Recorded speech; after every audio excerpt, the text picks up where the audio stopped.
Elementor problem.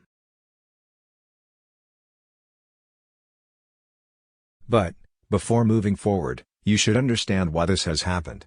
In March 2022, Elementor first released the Flexbox Container widget, which was replaced with Inner Section Widget, but in order to use that feature, you had to first enable the Flexbox Container from the settings.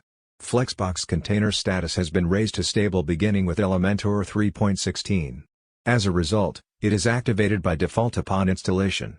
I'll show you how you can use the Inner Section widget, but Flexbox Container provides access to enhanced widgets and various new features.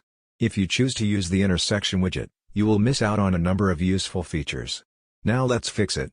Simply from your WP dashboard, hover on Elementor menu and go to Settings. Click on Features tab. Now locate the option, Flexbox Container. Now simply set it to inactive and we're good. Click Deactivate. And save your settings.